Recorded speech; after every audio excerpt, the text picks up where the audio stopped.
Paulo Freire's Pedagogy of the Oppressed is one of the most influential books that I have ever read, and it is a book that has penetrated my classroom in many ways, in my pedagogy as well.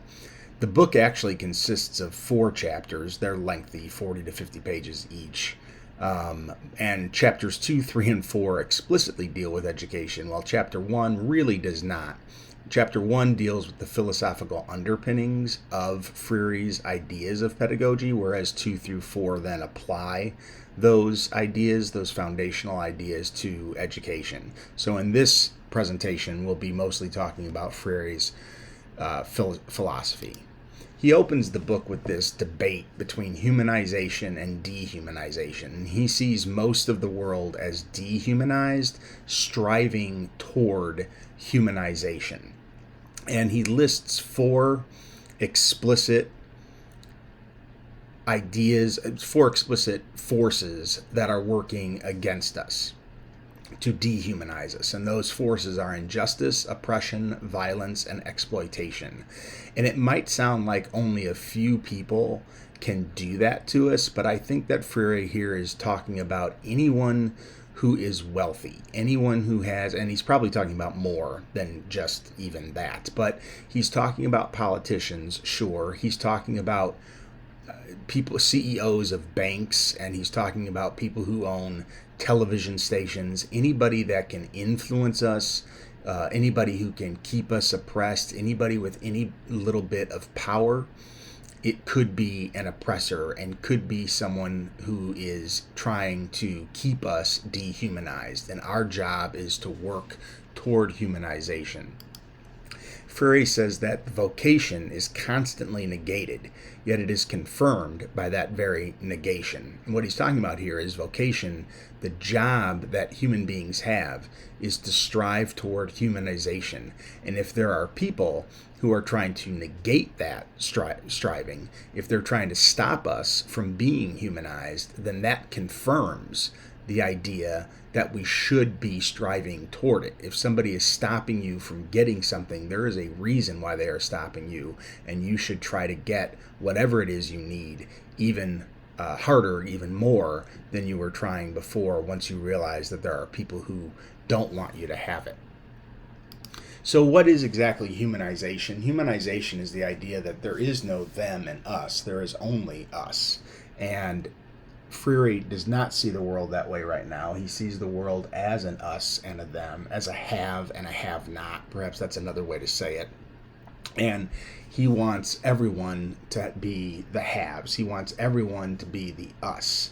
And by striving toward humanization, and the more people who become humanized, then the less and less we have of this conflict between them and us. So our oppressors, while committing these injustices and exploitations, also themselves deserve to be freed. The oppressors who are dehumanized deserve to be humanized as well.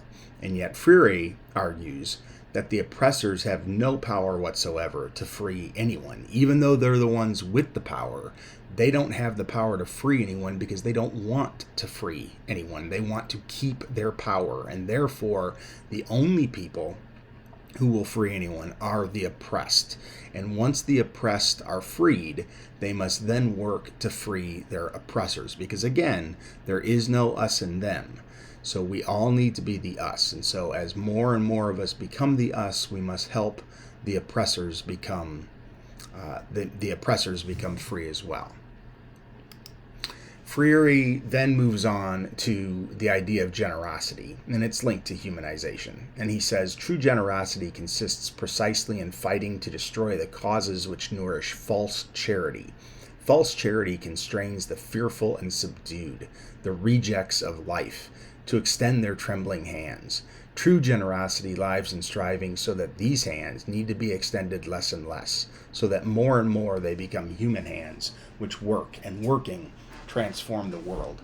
I think what Freire is talking about here, and if we take America as an example, Freire is talking about making sure that the oppressed have just enough that they don't rebel against the oppressors. So when you think of the impoverished in America, most impoverished people will still have, for example, a cell phone. They might even have an iPhone. Most impoverished people have a vehicle. They have a car that they drive. Most impoverished people have just enough that they don't rebel, that they don't feel like they need more, or at least they don't feel like they need more enough to rebel against their oppressors. So I've seen this play out, many, many times where charity isn't meant to improve necessarily the life of somebody. It's just meant to make them happy within the moment. So, for example, the Angel Tree Project that many organizations and schools around the country do. The Angel Tree Project, while is obviously beneficial to so many people who can't afford a good Christmas, the Angel Tree Project is when people sponsor impoverished people within their community and they purchase them Christmas gifts. And while purchasing them the Christmas gifts makes for a nice Christmas, it does nothing to change their status as an impoverished person. The Angel Tree Project makes for a really nice day, but it doesn't change the fact that the next Christmas they're also going to need that Angel Tree Project again to have a nice Christmas. So that is the difference between true generosity and then false charity.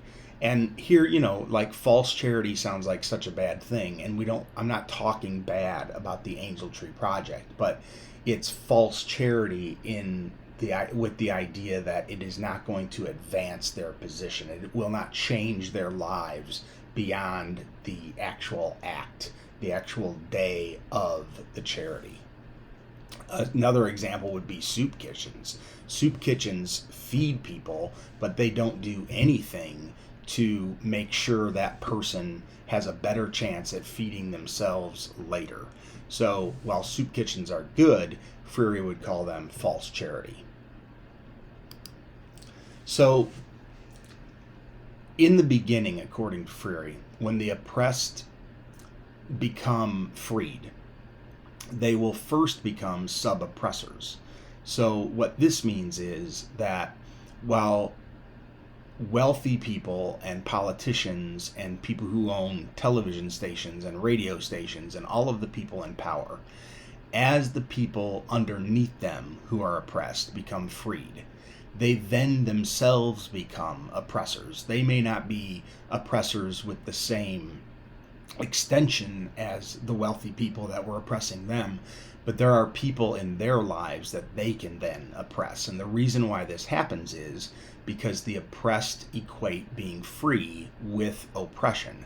The only people they've ever seen free before were their oppressors. And so when they achieve freedom, they want to become like their oppressors so that they maintain their freedom.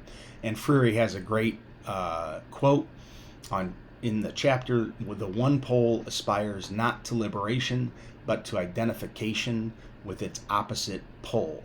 So what this means is that at first the oppressors do not want to be free exactly, even though they've achieved their freedom.